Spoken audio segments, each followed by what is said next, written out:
Hi, welcome back to Cheyenne, Wyoming Urban Gardener. This is Debbie, Garden Zone 5A5B. You're probably hearing a jet go over right now. I think they're already doing some practicing here at the F.E. Warren Air Force Base of this air show that they do later on in the season. So we've heard some of those jets going by. So anyway, it's probably what they're doing. What we're looking at right now is our new chicken house. It's just a temporary house right now. It has a chicken run and a house on it. It has 3 nest boxes in the back. Probably a pretty typical beginner chicken house, basically. It's a little bit larger than the beginner. We've looked at the beginner chicken houses, and this one was slightly larger. And we got this one already put together at a store called Jack's here in Cheyenne. They actually gave us a little bit of a discount because there was a couple of blemishes on it. The latch on the back of the egg area was messed up a little bit, and we will get that fixed pretty soon. I'll show you what it is. It's just basically a missing piece. Really tiny pieces where you would put a master lock on it. You could either have the food there in the back or you can have it as nest boxes. We're going to use it as nest boxes. So anyway, it has a little bit of a chicken run, as you can see. It's not huge.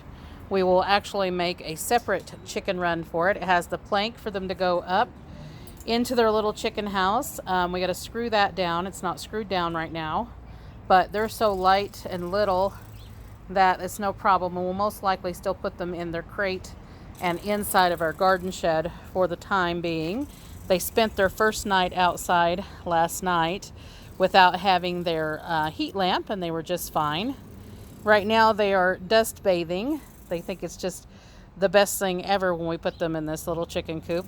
They are loving it, and eventually we're going to put some wire mesh on the bottom to prevent something from digging into them.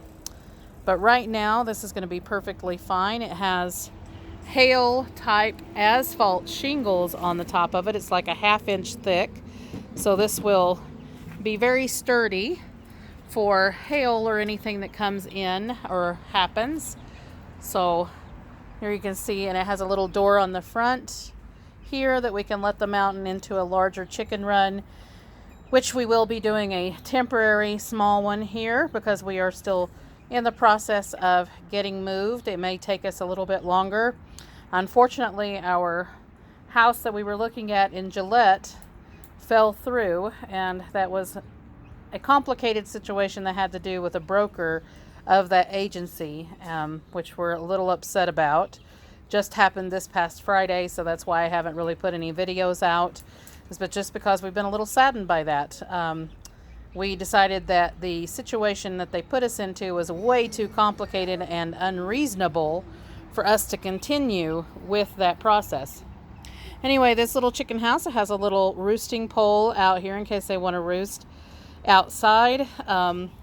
Then it has 2 roosting poles inside as well. We've got a double door, basically a Dutch door here on the chicken coop on this side.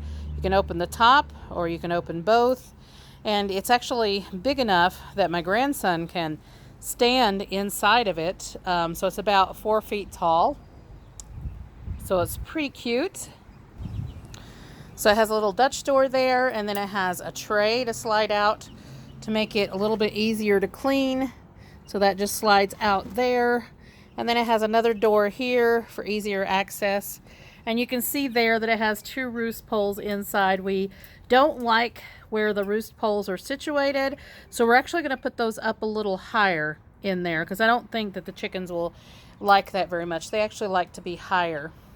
So we're going to raise those up. And then here is the nest box.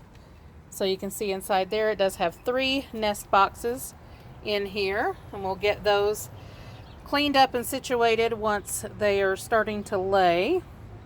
Looks like we got a couple of loose screws in there. We're going to figure out what those are to. And this was basically a floor display. So again, we got a little bit knocked off on it because of the fact of it having a missing portion of a latch here.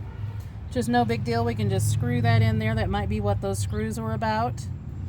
So that does not have that piece. And then we had a couple of cracks here on the joining ends which is just superficial.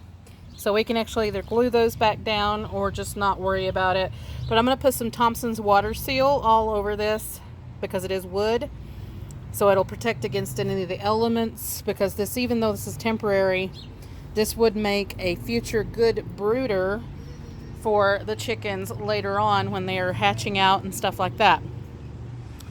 So anyway, we have our chickens in here. They are enjoying the heck out of this. I'm glad that it already came put together, because we would have had to put something together, and directions on those can be kind of iffy. And again, we got this at Jack's, and it will accommodate all 8 of our little chickens here once they're grown. It is large enough to handle that. So they'll be a little cramped together for a little bit, and I hope we don't have to go into winter with this. But if we do have to go into winter, then we will just put a cover over the window, and it'll make it a lot more airtight, and we'll insulate it a little bit, so that way they'll be nice and comfortable in there. And we can even put them in the garden shed if it gets way, way cold, because this garden shed actually stays pretty warm no matter how cold it is outside. So we're going to get that cleaned back up. They are now outside enjoying the outside through the summer, spring and summer. So there they are. So like, subscribe, hit the notification bell for notices on new videos as they come out. And tell me if you are getting chickens wherever you're at, or if you already have chickens. And if you have a similar little chicken house like this, how it is doing for you. And we'll see you in the next one.